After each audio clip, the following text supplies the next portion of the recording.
Lámpara es tu palabra para mis pasos, luz en mi sendero. Lámpara es tu palabra para mis pasos, luz en mi sendero. Luz, tu palabra es la luz. Luz, tu palabra es la luz. Buenas tardes, queridos hermanos, hermanas oyentes de Radio Anglicana, la radio de la Iglesia. Bienvenidos una vez más a una emisión de su programa La Palabra Hoy. Con nosotros nuestro hermano, el reverendo Juan María Tellería. Bienvenido, reverendo. ¿Qué tal? Muy buenas tardes, reverendo Noel. Muy buenas tardes a ti, a todo el equipo y a todos nuestros amigos que nos escuchan. Buenas tardes. Palabra para mis pasos, luz en mi sendero. Luz, tu Continuamos con las reflexiones en torno al libro del Deuteronomio. En esta ocasión, nuestro tema es un cántico inspirado. Usamos de referencia el capítulo 32, versículos del 1 al 43 del libro del Deuteronomio. olvido tu voluntad. Antes de comenzar, como siempre, invitamos pues a nuestro hermano Juan Mari que nos pueda iniciar el programa con un breve momento de oración. Adelante, reverendo. Padre nuestro que estás en los cielos, estamos agradecidos, Señor, un día más de poder estar con todos nuestros hermanos y amigos compartiendo estos mensajes de esperanza de tu santa palabra.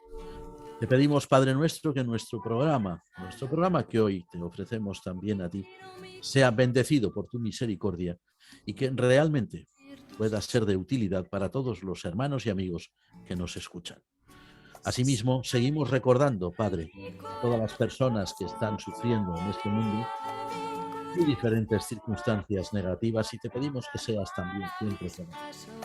Y te agradecemos el escuchar nuestras oraciones en el nombre del Padre, del Hijo y del Espíritu Santo. Amén. Amén. Mi sendero, luz, tu palabra es la luz. Luz, tu palabra es la luz. Como adelantábamos, en nuestro tema, un cántico inspirado, seguimos con el libro del Deuteronomio. También recordamos a nuestros oyentes que pueden enviarnos sus comentarios, sus reacciones o sus preguntas en torno al tema en el desarrollo del programa al 698-680696 si nos escriben dentro del territorio nacional. Para aquellos que nos escuchan fuera de España, anteponiendo el signo positivo con el número 34 al 698-680696, pueden hacernos llegar sus reacciones. Lámpara es tu palabra para mis pasos, luz en mi sendero. Lámpara es tu palabra para mis pasos, luz en mi sendero.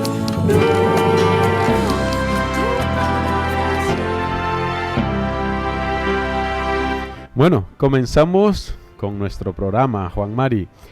Ya hemos adelantado en el título del programa, ¿no? Este capítulo de referencia, el capítulo 32 del 1 al 43, le llamamos un cántico inspirado. ¿Qué contiene este capítulo a diferencia de otros que se le da a ese nombre de cántico inspirado, Juan Mari?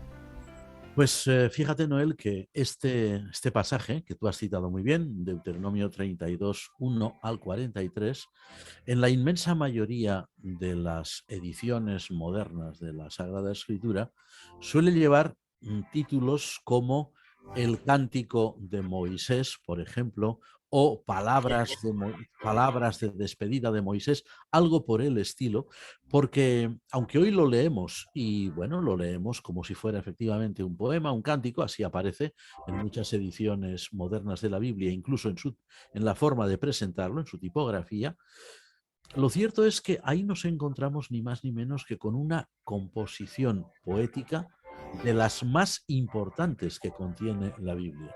Y vamos a decir que es una composición poética magistral que el autor o los autores del libro del Deuteronomio, dentro del gran contexto de este libro, de este escrito tan importante del Pentateuco, lo colocan en labios de Moisés. Es decir, como si fuera un cántico que Moisés hubiera entonado, un poema que Moisés hubiera recitado precisamente delante del pueblo. Pero tenemos que decir que es una magistral composición poética, de las más importantes que contiene la Biblia.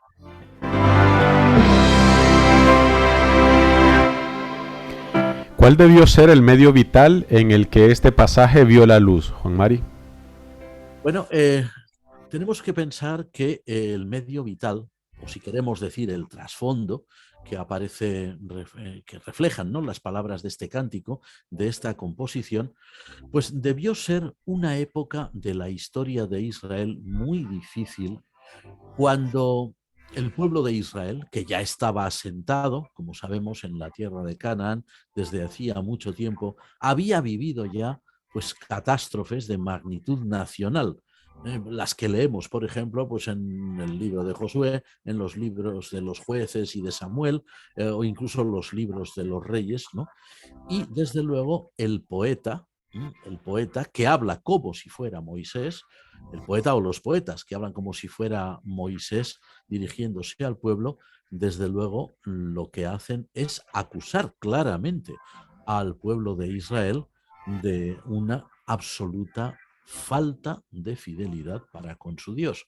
Es decir, que el trasfondo que hay detrás de este cántico es precisamente una historia de Israel que había sido realmente todo lo contrario de lo que debiera haber sido.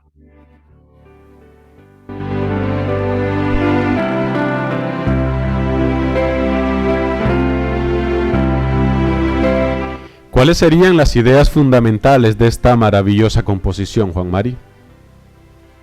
Pues mira, vamos a decir, puede haber varias, evidentemente, vamos a destacar tres. Tres también, pues en gracia a la brevedad, ¿no?, como se dice. Bueno, pues estas tres serían, mira, la primera de todas sería la firmeza de Dios en su elección del pueblo de Israel. Esta es la primera. La segunda, pues precisamente todo lo contrario. La ingratitud de Israel para con el Dios que lo había elegido. O sea, la primera positiva, la segunda totalmente negativa.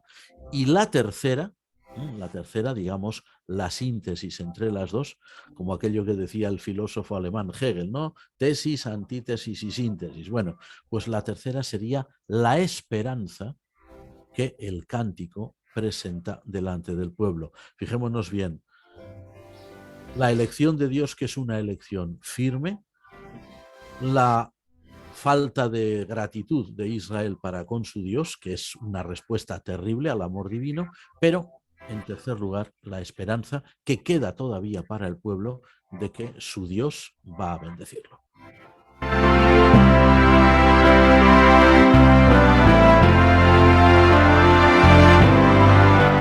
¿Qué figuras emplea o qué figura emplea el poeta para indicar la firmeza de Dios? Si no recordamos mal, es la primera vez que en la historia bíblica, tal como la leemos en el canon actual del Antiguo Testamento, es la primera vez que a Dios se le llama la roca de Israel, ¿no? La roca firme, es decir, el mejor cimiento posible que Israel podría tener, ¿no?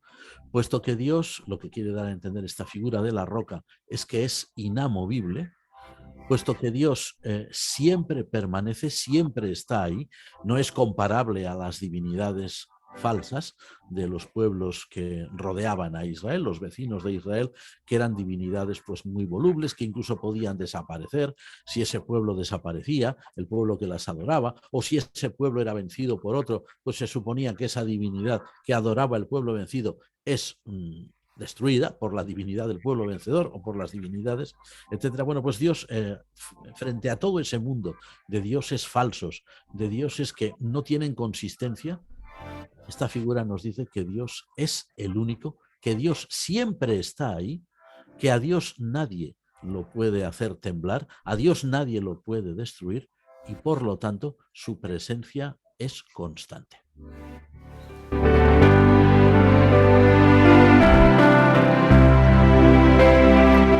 Una oyente nos pregunta, en capítulos anteriores, exactamente en el capítulo 5, verso 29, expresan el verdadero amor de Dios por los israelitas.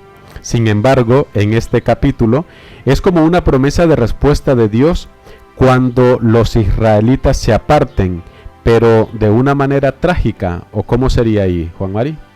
Bueno, pues realmente la historia de Israel, la historia que ya Israel había vivido en el momento en que el libro del Deuteronomio se compone, recordemos nuestro programa inicial sobre esta serie que hablábamos del siglo 8 más o menos, 8-7 antes de Cristo, la composición del Deuteronomio actual que nosotros leemos hoy.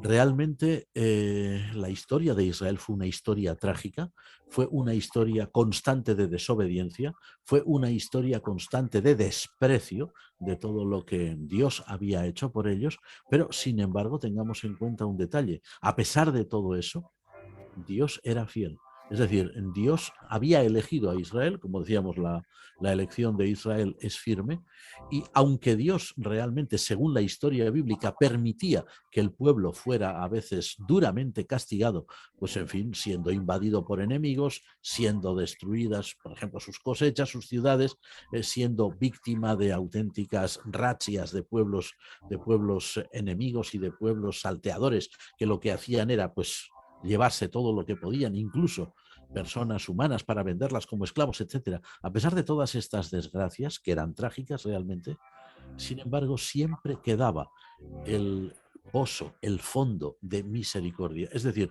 Dios, que como hemos dicho, estaba siempre presente, Dios se compadecía de su pueblo.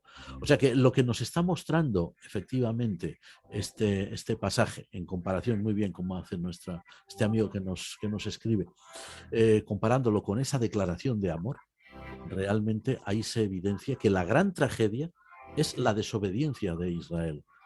La gran tragedia no viene por parte de Dios, la gran tragedia procede de Israel, que es un pueblo ingrato. Dios está siempre ahí y siempre se compadece. Bueno, y tal como dicen las escrituras muchas veces, ¿no? Que al final Dios era movido a compasión, ¿no?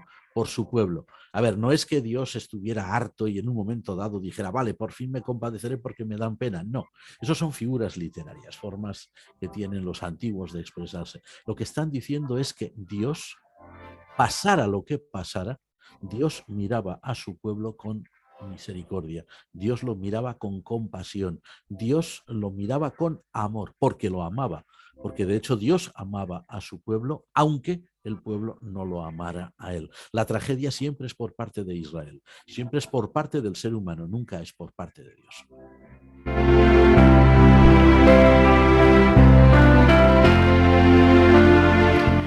Actualmente en el judaísmo hay una serie de cánticos que entonan por las mañanas, en su especie de liturgia que ellos emplean. Nos preguntan de que si este cántico se utiliza literalmente en la liturgia judía actualmente. Este cántico ha servido de inspiración a muchísimos cánticos de la liturgia judía. A muchísimos. Hemos tenido la oportunidad en algunas ocasiones de hablar con personas que profesan el judaísmo y nos han dicho que todos estos cánticos del Antiguo Testamento, y citando concretamente el de Moisés, han servido de inspiración. Lo que no sé exactamente es si lo leen literalmente tal como está en el Deuteronomio o si lo cantan como tal.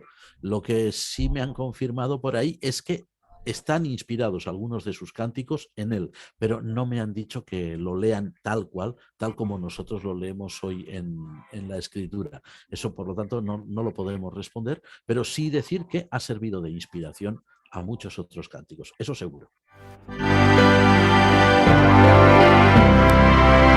Volviendo con nuestro pasaje de referencia del capítulo 32, hemos visto pues que una de las figuras que allí el escritor sagrado emplea para referirse a la firmeza de Dios, como nos comentabas, es que le llama la roca de Israel. Vale. También habla de la ingratitud del pueblo. ¿Cómo evidencia Israel su ingratitud a Dios según este pasaje? Pues mira, de la peor manera que podría haber hecho. A ver, eh, este cántico del libro del Deuteronomio da testimonio, y además un testimonio clarísimo, un testimonio fehaciente, que es además no solamente un poema, sino también un testimonio histórico, ¿no? De primera magnitud, de que Israel hizo con Dios lo peor que podía haber hecho.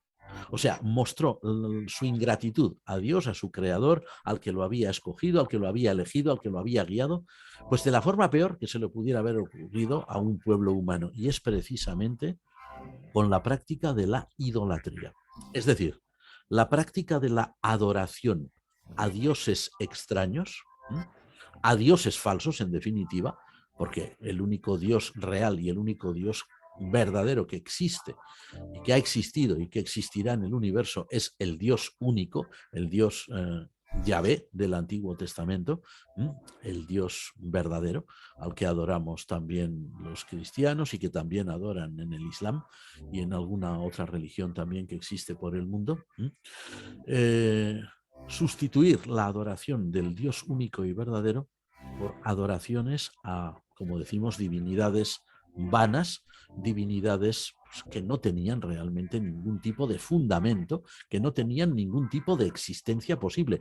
Fijémonos que el versículo 17, curiosamente, si la memoria no nos engaña, en relación con lo que estamos hablando de este cántico, incluso, al menos en la versión Reina Valera 1960, habla claramente de demonios. Demonios o entidades malignas, como dicen algunas otras versiones, ¿no? Es decir, que Israel lo que hace es dejar de lado la adoración a su Dios, al Dios único y verdadero, que es su Dios, porque es el Dios que lo ha elegido, el Dios que lo ha llamado, el Dios que lo ha liberado, el Dios que lo ha guiado hasta la tierra de Canaán, y en su lugar adora a entidades malignas, ¿verdad? Ese fue realmente el gran pecado de Israel, el olvidarse de su Dios, olvidarse de cuanto Dios había hecho con él y por él, y el sustituir su adoración por la de dioses que no tienen ninguna consistencia. Esa era la peor manera posible de mostrar la ingratitud que el pueblo de Israel tenía para con su Dios.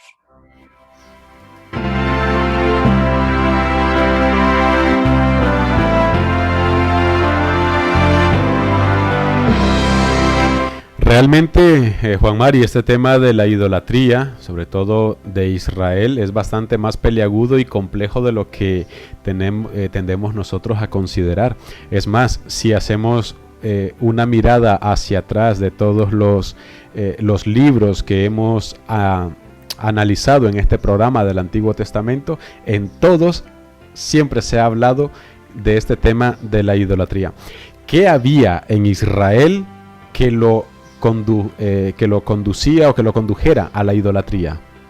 Sí, casi parecería, ¿verdad?, que los israelitas tuvieran algún gen ahí, ¿no? Un gen que los llevara a ser idólatras, ¿verdad? Total. Daría esa impresión, ¿verdad?, al leer el Antiguo Testamento. Mira, y el cántico este, pues da testimonio de ello de una forma innegable, ¿no? Israel era realmente una nación idólatra. Bueno, vamos a ver qué podríamos decir en relación con esta pregunta, que realmente es muy interesante. Vamos a ver. Todo el Antiguo Testamento, si lo leemos de principio a fin, todo él, daría a entender que Israel vivió a lo largo de toda su historia, o sea, después de la conquista, es decir, después de la entrada en la tierra de Canaán, hasta el momento en que, pues finalmente Israel va a ser desalojado de la tierra de Canaán, pues el Israel del norte por los asirios, que destruyen la ciudad de Samaria y se llevan al pueblo, a las 10 tribus del norte, se las llevan pues por todo el Medio Oriente. Luego los babilonios, los caldeos, como dicen en algunas versiones de la Biblia, que destruyen la ciudad de Jerusalén y el templo y se llevan también a la población judía ya, a Babilonia. Bueno, pues hasta esos momentos trágicos, toda la historia de Israel, desde la entrada en Canaán hasta su desalojo por parte de los pueblos conquistadores, Israel vivió en un ambiente que era netamente pagano, vamos a decirlo así de claro. Un ambiente en el que todos los vecinos de Israel, todos sus vecinos, pero no solamente sus vecinos que vivían más allá de sus fronteras, sino incluso los vecinos que tenía dentro de su propia casa, es decir, las poblaciones cananeas que estaban allí. Y que no solamente estaban allí, sino que se mezclaban con ellos, puesto que tenían relaciones de tipo comercial, relaciones de amistad, en fin, relaciones de buena vecindad en un determinado momento, ¿no? Fijémonos que incluso el rey Salomón, ni más ni menos, que para los grandes trabajos que va a emprender en la la reconstrucción de la ciudad de Jerusalén, la edificación del templo, del palacio, en fin, todas estas cosas, pues va a emplear a gente cananea, ¿no? A la población cananea autóctona que vivía todavía allí, ¿no? Incluso, pues, algunos libros del Antiguo Testamento nos dan testimonio de cómo ciertos cananeos importantes con nombres y apellidos, como diríamos hoy, llegaron a formar parte del pueblo de Israel y llegaron incluso a tener cargos importantes, ¿no? Hasta en la corte israelita. Bueno, pues este ambiente netamente pagano en el que los cananeos practicaban sus cultos propios, porque ellos no se convirtieron, como diríamos hoy, al yavismo, no se convirtieron a la religión de Israel, pues todo ello resultaba muy atractivo para los hebreos. ¿Por qué razón? Bueno, pues me parece que en algún momento, si la memoria no me engaña, no sé si te acordarás tú, Noel, pero habíamos hablado en alguna ocasión de que hubo un gran contraste. Los israelitas eran un pueblo que venía de la esclavitud de Egipto, un pueblo que había pasado mucho tiempo, 40 años de su vida, en el desierto del Sinaí, y los israelitas traían o llevaban, mejor dicho, consigo un dios del desierto, ¿no? Un dios adusto, un dios muy estricto, un dios intolerante para con los demás dioses, porque no aceptaba la existencia de ningún otro, porque eran todos falsos, pero finalmente un dios de costumbres o un dios que dirigía a Israel con unas costumbres muy austeras. Imaginémonos, un pueblo que vive y transita en el desierto. ¿Qué ocurre cuando los israelitas entran en la tierra de Canaán y se instalan allí? Pues que se encuentran con ciudades ya fortificadas, campos de cultivo, una civilización, una cultura muy desarrollada y con una serie de cultos en los que las divinidades adoradas pues realmente tendían a confundir a los hebreos. Y los tendían a confundir en primer lugar por sus prácticas, porque estos pueblos lo que hacían era cultos para la fertilidad, cultos en los cuales pues daban gracias a los dioses por la vida, por la floración, por el crecimiento de las mieses de la vegetación, el crecimiento de los animales domésticos, la prosperidad. Y además estos cananeos llamaban a sus dioses con una palabra hebrea, bueno, hebrea y cananea, porque es la misma lengua, les llamaban Baal. Baal, que significaba Señor. ¿No? Lo que pasa es que luego el hebreo de la lengua de los israelitas arrinconó esa palabra porque le sonaba mal, la sustituyó por alguna otra, pero en principio los israelitas empleaban la palabra Baal para indicar Señor, Señor en el sentido de una persona en el trato con otro, el marido en relación con la esposa o también Dios. Fijémonos, por ejemplo, lo hemos dicho alguna vez, que uno de los dioses cananeos que se adoraban por la tierra de Israel se llamaba Baal Berit, es decir, literalmente el Señor del pacto, el Señor de la alianza. Claro, se comprende que muchos israelitas se confundían y pensaban que ir a adorar al templo de Baal Berit pues era adorar a su propio Dios, porque ¿acaso no era su Dios, el Dios que había hecho una alianza con ellos? Es decir, había todo un sistema cúltico en la tierra de Palestina, la tierra de Canaán, que confundía a los israelitas. Si a eso le unimos, por otro lado, para muchos reyes, para muchos monarcas israelitas, la participación en cultos paganos tenía una vertiente política muy importante, política y económica, que no podían perder. Pensemos, por ejemplo, el caso de las esposas de Salomón. Salomón dice que tenía, pues me parece que en total eran 1000, ¿no? 700 reinas y 300 concubinas. A ver, ese tipo de matrimonios eran matrimonios políticos. No es que se casara Salomón con una mujer concreta, sino que se casaba Israel, hacía una alianza a Israel con un pueblo concreto. Y eso se sellaba por el matrimonio real. Bueno, pues a los reyes, el propio Salomón es el ejemplo, les interesaba mucho que esos cultos existieran, porque era una forma de mantener buenas relaciones políticas y económicas, ¿no? O, por ejemplo, también el otro caso típico, el rey Acab de Israel, que contrae matrimonio con Jezabel, una princesa fenicia, sidonia, concretamente. Vale, todo ello reflejaba una cultura mixta, una cultura de confusión, una cultura donde se había descuidado la relación verdadera con Dios, el conocimiento del verdadero Dios, del Dios Yahvé, del Dios del Sinaí, y por lo tanto lo que estábamos diciendo antes, una clara manifestación de ingratitud para con él. Podemos imaginar que la catequización de Israel en el más estricto monoteísmo contra el paganismo tuvo que ser muy lenta, muy ardua, muy difícil por parte de los sacerdotes de la tribu de Leví y de profetas radicales como era Elías, por ejemplo. Elías, que aparece ya como un campeón del yavismo y que no va a dejar títere con cabeza, porque lo que le interesa es que su pueblo vuelva otra vez a la fe en Dios. Es decir, no es que Israel tuviera, como hemos dicho antes en broma, ¿no?, un gen que lo predispusiera al paganismo. Lo que tenía Israel era, por un lado, una situación cultural en la que el paganismo estaba, pues, como se dice, a pie de calle. Es algo que veían todos los días, un paganismo atractivo, un paganismo a veces inteligente. Para la mentalidad de aquella época, pues será lógico decir, oye, pues es necesario pedir a Dios o pedir a Baal o a los Baalim, los Baales, pedir que bendigan la tierra, porque si no la bendicen no habrá frutos, no habrá cosechas, moriremos de hambre. Pedirles a los dioses, a los Baales, a los Baalim, que bendigan a nuestros animales domésticos, porque si no, no tendremos ganados. En fin, pedirles que haya lluvia, que haya prosperidad, todas estas cosas. Bueno, pues ese paganismo, pues que era tan atractivo, tan atrayente para los israelitas, y por otro lado, el hecho de que debió haber una falta real de catequización, una falta real de instrucción al pueblo. Los levitas tenían como finalidad, entre otras, la instrucción del pueblo, pero lo que leemos entre líneas en estos libros históricos del Antiguo Testamento es que no siempre cumplían con ello. Pues todo ello creó un caldo de cultivo en el que ya, pues realmente muchos israelitas ya no debían saber ni a quién adoraban en realidad. Sí tenían una idea más o menos que les habían transmitido de su Dios Yahvé, que era un Dios grande, poderoso, los había liberado de Egipto, pero no sabían distinguirlo, por ejemplo, del Baal que se adoraba a lo mejor en la aldea donde vivían, y que era un Baal que bendecía las cosechas, que producía la floración del campo, que permitía la reproducción de los animales e incluso de los seres humanos. O sea, no es que hubiera un gen, lo que había era una situación cultural de confusión y, como hemos dicho, además alentada por los poderes públicos, alentada por muchos reyes que no eran fieles y que únicamente buscaban un provecho económico y político. Una total...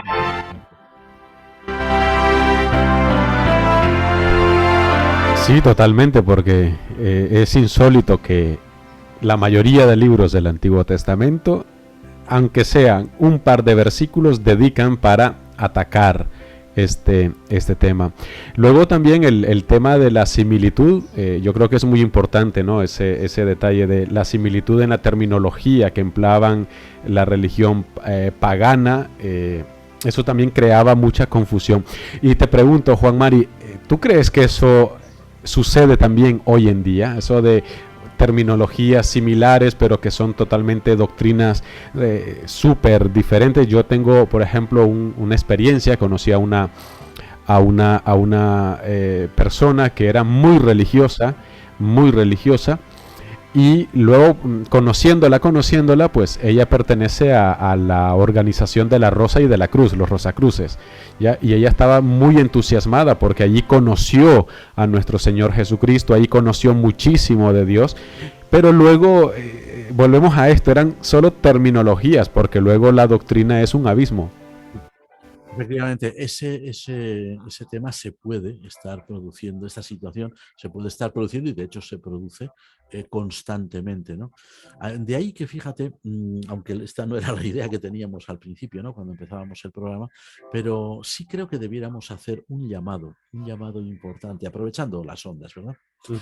Un llamado importante a todo el pueblo de Dios, a toda la Iglesia Universal de Cristo, y de forma muy especial a los pastores de la Iglesia Universal de Cristo, para que nos empeñemos en una labor que a veces descuidamos mucho, dando por sentado o creyendo que todo el mundo entiende perfectamente bien todas las doctrinas, todo el mundo entiende bien lo que es ser cristiano. Cuidado. La labor de catequización del pueblo, la labor de instrucción del pueblo de Dios, es algo en lo cual nunca debemos bajar la guardia. Nunca debemos bajar la guardia por una razón, y es que Dios nos ha encomendado este ministerio. Es decir, todo lo que nosotros hacemos en nuestros oficios religiosos, por ejemplo, la liturgia, es muy importante que las personas que participan y lo hacen de forma pues mecánica, normal, cada domingo, es muy importante que ellos sepan bien lo que están diciendo. Es muy importante que entiendan bien lo que se está leyendo. Es muy importante que se entienda bien lo que se está recitando, porque no es porque sí que está escrito de esa manera. O hay un motivo para que la liturgia sea como es y no de otra forma. Y tiene como finalidad la formación permanente del pueblo de Dios. O sea, en cada servicio de culto dominical, en cada misa, todo lo que se dice tiene un sentido muy importante. Por ejemplo, cuando convidamos a la congregación, es decir, eso que solemos hacer siempre, ¿no? En servicios especiales, sobre todo de comunión, nos ponemos en pie, recitamos el credo.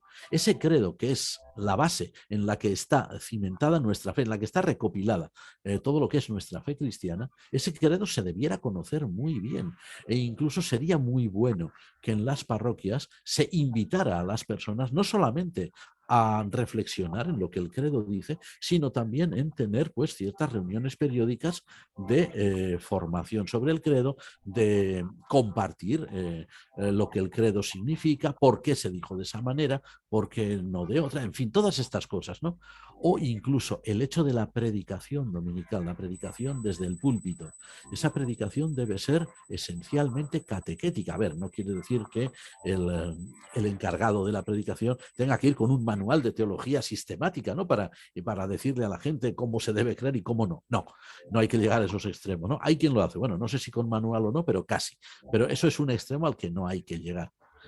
El hecho de proclamar realmente lo que Cristo ha hecho por nosotros y el insistir cada domingo, domingo tras domingo, porque nuestras liturgias, lógicamente, están fundamentadas en el ministerio de Jesús.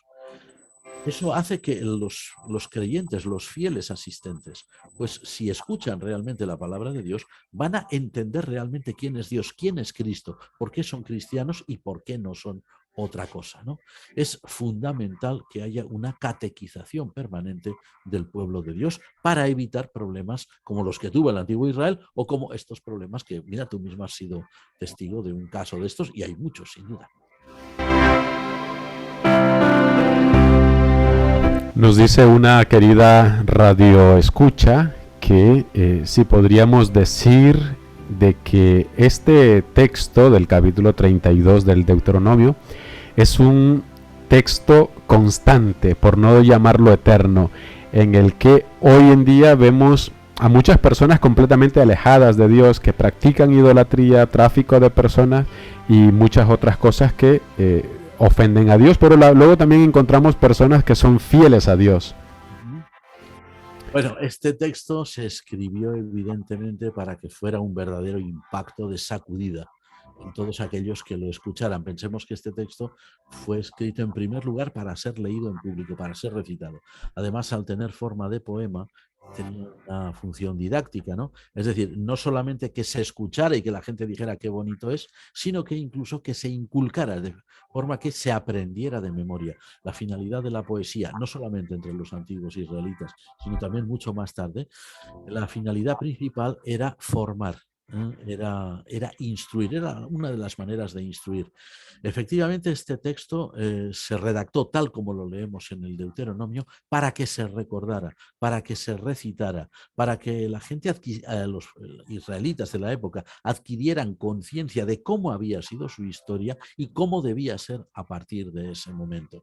Es una forma de catequesis que desde luego nos invita a nosotros hoy, quizás con otros métodos. Hoy no hacemos aprender poesías a nadie, pero bueno, o quizás sí, no lo sé, pero quiero decir que quizás con nuestros métodos actuales el mismo sentir de tener que catequizar, de tener que formar, de tener que instruir al pueblo de Dios es una función de vital importancia que no podemos descuidar.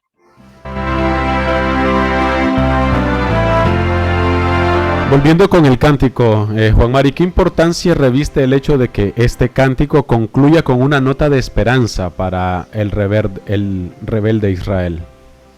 Bueno, habíamos hablado, ¿verdad? Si mal no recordamos, de la firmeza en la elección por parte de Dios. Dios realmente había escogido a Israel, no se arrepentía de ello, porque Dios amaba a Israel, ¿no? En segundo lugar, habíamos hablado de la ingratitud de Israel para con Dios al arrojarse en brazos de la idolatría, ¿no? Adoración de dioses falsos. Vale, pues ahora con esta pregunta tuya llegamos a la tercera gran idea que habíamos indicado, ¿no? Que es la esperanza. Fijémonos que desde el punto de vista de la teología, no ya solamente de la teología cristiana, sino también de la teología del Antiguo Testamento, la teología israelita, de la antigua religión israelita, hebrea, que no es el judaísmo moderno, pero bueno, es su base. Bueno, pues es fundamental el hecho de que este cántico concluya con esperanza.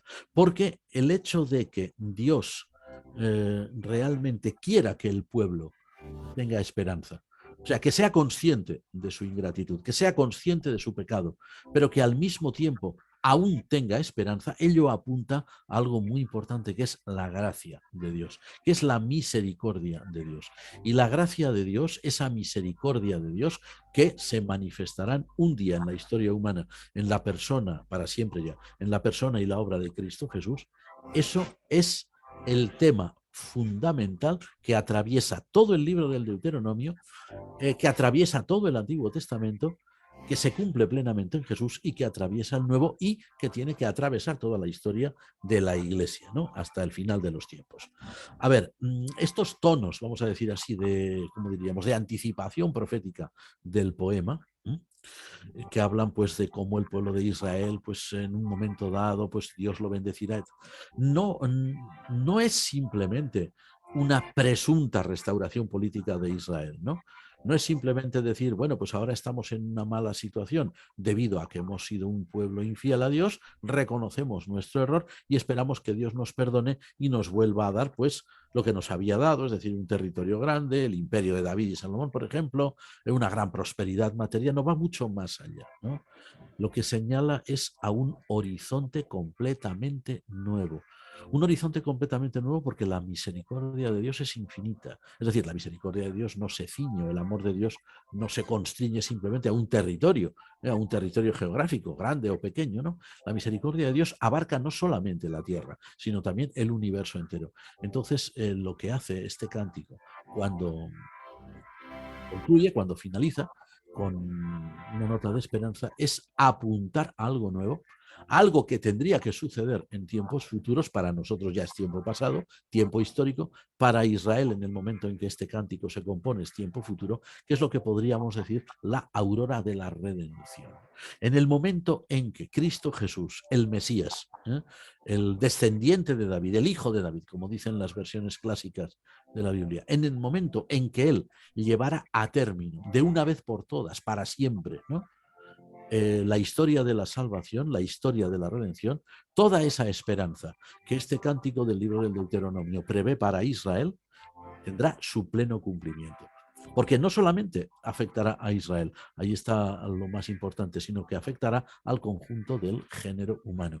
A ver, quienes compusieron el cántico, este cántico, Deuteronomio, como hemos dicho, 32, ellos no eran conscientes, ni mucho menos, del alcance que iban a tener sus palabras. A ver, ellos no se pudieron imaginar jamás que en un día como hoy, ¿no?, del año 2022, que ellos ni imaginaban esa fecha, pues un programa de radio que se iba a llamar La Palabra Hoy en Radio Anglicana iba a hablar de este cántico. Ellos no lo podían imaginar. O sea, eran conceptos que no cabían en su mente.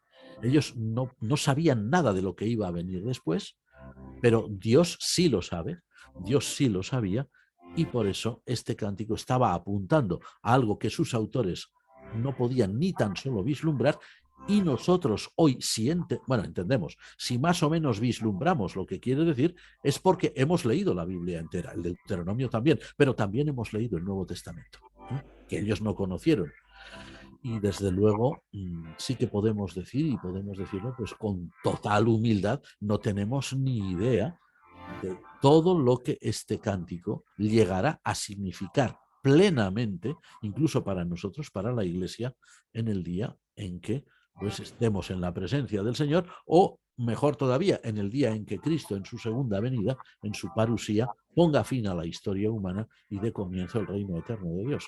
O sea que hay todavía muchas cosas muchas implicaciones en este texto y otros que se nos escapan por completo, solo intuimos nada más, porque realmente la misericordia de Dios, la gracia de Dios, el amor de Dios, para nosotros son conceptos muy importantes verdaderamente, pero no llegamos a entender realmente lo que estamos diciendo. Solo Dios realmente comprende en su plenitud todo lo que ello significa.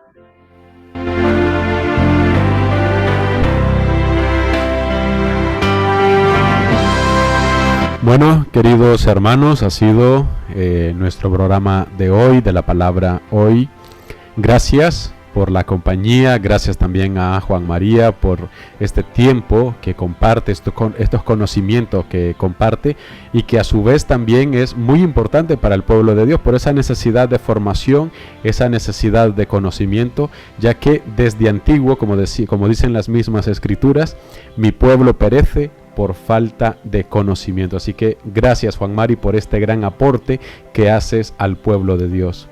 Al contrario, muchas gracias a todos vosotros, pueblo de Dios, yo también, que también lógicamente nos vamos instruyendo siempre, o vamos intentando, ¿verdad?, instruirnos mutuamente. Gracias. También quiero compartirte un detalle, Juan Mari, que normalmente finalizado el programa hacemos la solicitud a la empresa que nos provee todo el tema del servicio de streaming para la radio, y ahí nos pueden mandar la franja de países, de personas que han estado escuchando el programa, pero hoy ha sido la verdad que impresionante la cantidad de mensajes que recibimos de aquí, del territorio nacional, tanto de hermanos de nuestra iglesia como también de otras denominaciones que envían mensajes de ánimo, de agradecimiento y también deseando muchas bendiciones para el programa.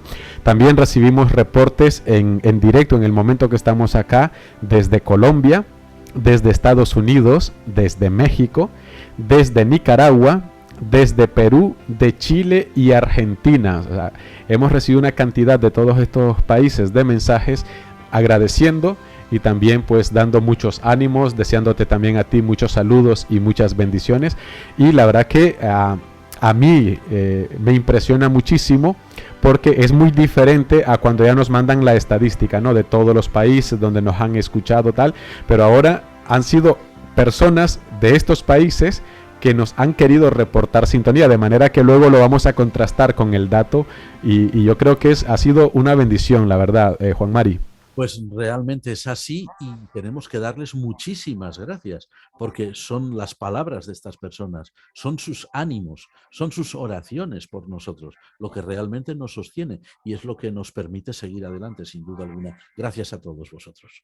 Totalmente. Así que, queridos hermanos, también recordarles que en aproximadamente unos 20 minutos estará disponible en nuestro canal de YouTube, estará disponible allí este programa de la palabra hoy para que también puedan hacer el estudio completo desde el principio con los primeros programas en torno a este libro del Deuteronomio y puedan así también tener una vista panorámica de todo el estudio que hemos llevado a cabo aquí en Radio Anglicana a través de este espacio de la palabra hoy. Luego también agradecemos a nuestra colaboradora que también ha hecho posible que tengamos una mayor audiencia, nuestra colaboradora y corresponsal ante la Iglesia de Colombia, Elizabeth, que también ha compartido la emisión en directo de este espacio a través de otros grupos internos dentro de la comunión anglicana, donde también hemos logrado tener ese mayor alcance. Así que muchísimas gracias. También, queridos hermanos oyentes, les invitamos para dentro de 8 días para que continuemos con estas reflexiones en torno al libro del Deuteronomio. Dentro de 8 días, si Dios no dispone lo contrario, finalizaríamos el estudio de este libro y nos prepararíamos para la siguiente tanda de programas. Así que muchísimas gracias, que el Señor bendiga vuestras vidas y nos encontramos dentro de 8 días, si Dios así lo permite. Alabado sea Jesucristo. Amén. Tu palabra para mis pasos, luz en mi sendero. Tu palabra es la luz. Tu palabra es la luz.